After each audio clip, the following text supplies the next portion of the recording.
war in Iran has sent fuel prices soaring. Questions about petrol and diesel getting expensive after elections looms large. Now remember, commercial diesel prices were hiked in the middle of the conflict in the month of March, but retail prices could be the next casualty given the losses oil marketing companies are incurring. But in the background, another crisis is building and its impact could be even deeper and longer lasting.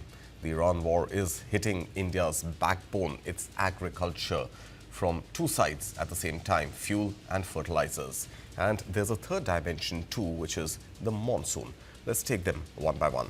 Well, commercial diesel used by transporters, irrigation systems, tractors and generators by farmers have jumped sharply from around 88 rupees per litre to over 137 rupees per litre in a few districts in just a few weeks, an increase of nearly 50%. Now, what this essentially means is that even though consumers may not immediately feel the spike at the pump, the underlying cost makes farming more expensive. Then fertilizers. This is where the situation becomes structurally worrisome. India is the world's second largest fertilizer importer, and a significant portion of that supply comes from the Gulf region, routed through the Strait of Hormuz. Now, with that region effectively sitting in the conflict zone, supply chain is under stress. And then imports of finished fertilizers like urea, diammonium phosphate and ammonia are getting disrupted. Next up is India's own fertilizer production, which is also under pressure because nearly 30% domestic urea plants run on LNG, and about 50% of that LNG comes from the Persian Gulf. Now, in the month of March, gas supply to fertilizer plants was cut by as much as 40%, forcing shutdowns at multiple units, including plants in Punjab. Now, global urea prices have already jumped nearly 65% in the last 40 days, from about 40,000 rupees per ton to nearly 66,000 rupees per ton. But Indian farmers are still buying urea at a heavily subsidized rate, roughly 6,000 rupees per ton or about 270 rupees per bag. Now, this is less than 1/10 of global prices. This means the government is absorbing the entire difference. Now, last year alone, India spent over 1.8 lakh crore rupees. That's about $22 billion on fertilizer subsidies, and with prices rising, that bill is only getting bigger. Now, look at the timing of this crisis. India is just weeks away from the Kharif sowing season, when crops like rice and wheat are planted. The very crops that together consume over 60% of the country's nitrogen fertilizers. Right now, India has about 1.8 crore tons of fertilizer stock, but the requirement for the Kharif season is around 3.9 crore tons. This means a massive gap has to be filled in a matter of weeks. Now, farmers across states are panic buying fertilizers weeks before they actually need them. Retailers are reporting unusual demand spikes. Local shortages are beginning to show up, and in many places, there is no clear communication on supply timelines. And when this happens, it is the smallest and most vulnerable farmers who are the first to lose access. Now, add to that the third dimension to this story, which has nothing to do with the war, and that happens to be the monsoon. If rainfall turns out to be below normal this year, and that's an indication that IMD has already issued, then all three pressures collide at once: higher input cost, uncertain fertilizer availability, and weaker rainfall. So, this is no longer just a West Asia conflict story. This is about India's farm economy and what it could mean for food on our plates in months ahead. Mitali Nikore, Chief Economist, Nikore Associates, joins me this morning. Mitali, good morning. Thank you so much for your time. Help our viewers understand how grave really is the situation. Is inflation on account of higher input costs and lower agriculture yields now near certain? Good morning, Kartik. I think, very honestly, when we look at this situation, there is one actor here that still has a role to play before we get into, inflationary spirals, and that is the government of India.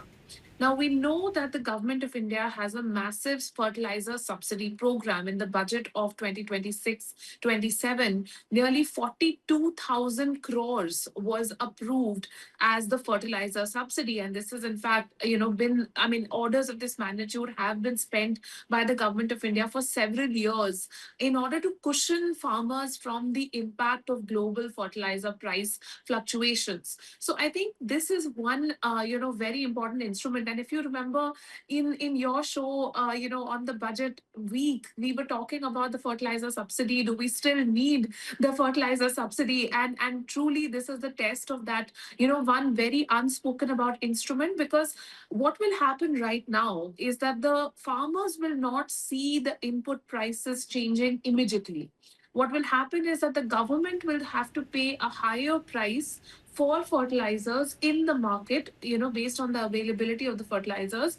And what will essentially happen is that the farmers will probably see maybe a very small increase or even none if the government chooses to absorb the entire incremental price increase. So the worldwide price of urea, for example, has gone up to $1,000 a ton, Hmm. and the peacetime price is around $700 a ton. So that's a $300 per ton increase. I mean, India is obviously importing several million tons of fertilizer, especially urea. Hmm. So that is a big bill for the government to pay. But Right. I personally think that they will pay it. All right, but Mitali, at one end you of course have the subsidies, and the subsidies at best can only offset the cost pressure on farmers. The other more critical one happens to be the supply itself. So if nitrogen, if LNG supply is restricted, and overall if the supply of fertilizers becomes worrisome, then are we really looking at inflation coming and hitting our plates? So I think, Kartik, to some extent, inflation has already come. So the last time we spoke, which was about 2 months ago, on inflation, is around It was around 2.5%, because that Right, was the day when the calculation of inflation itself was changed. that's right. Now it's gone up to 3.8%. For this quarter. 3.4% And if I'm not mistaken. yeah, three. I think some estimates are saying it'll go Right, up to 3.8 also by the end of this right, quarter. right. So we are already seeing inflation inching up, but in the absence of the fuel price cushion, in the absence of the excise duty reduction, in the absence of this fertilizer subsidy, we may have been, at a 6 or 7% mark already. So very honestly, there is a lot of work that is going into protecting the consumers, protecting the farmers from a very massive inflationary spiral. But there is no denying that this war is essentially hitting those that it hurts the most. It's the informal workers who are going back to their villages and cooking on coal or traditional methods when they had become used to LPG and LNG. It is the farmers who are now reliant on, again, more and more traditional methods of fertilizer usage. They might be extending their fertilizer use more, using less quantities. We don't know what will happen to the crop quality because of that, and that will then impact farmer incomes in the next cycle.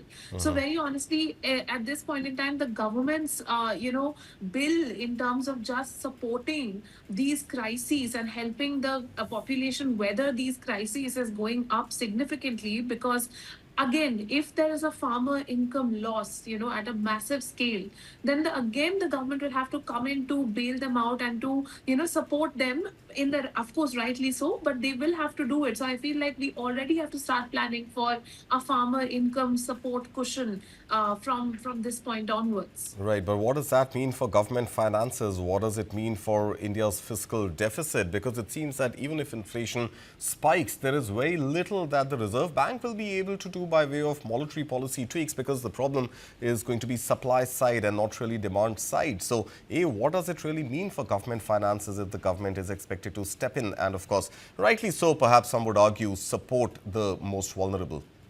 Absolutely, and I think this is where we're going to feel the hit the most. The fiscal deficit. So if you recall, we had discussed that during the budget, the fiscal deficit for 26 27 is set at 4.3% of GDP. Now, as per our calculations at Nikore Associates, even if the excise duty, there is zero collection of excise duty for 3 months, the fiscal deficit will inch up to 4.5% of GDP. If that extends to 6 months, it will go up to 4.7. Similarly, now we're talking about a fertilizer subsidy increase that will have a further amplifying impact. If GDP growth goes down, then the GDP base value itself reduces. So we could be talking about a fiscal deficit to GDP impact up to 5.5% of GDP in just 1 year's time. So that's Wow. nearly 1 percentage point higher. than what was projected at the start of the year. At the start of the year, we were a Goldilocks economy. Yeah. Now we're facing stagflation Yeah. just because of a war we didn't create. Absolutely. And of course, somebody has to answer for the war, why that war really was initiated in the first place. Well, unfortunately, that's all we have time for this morning. Mitali Nikore, as always, pleasure having you here with us on News 9.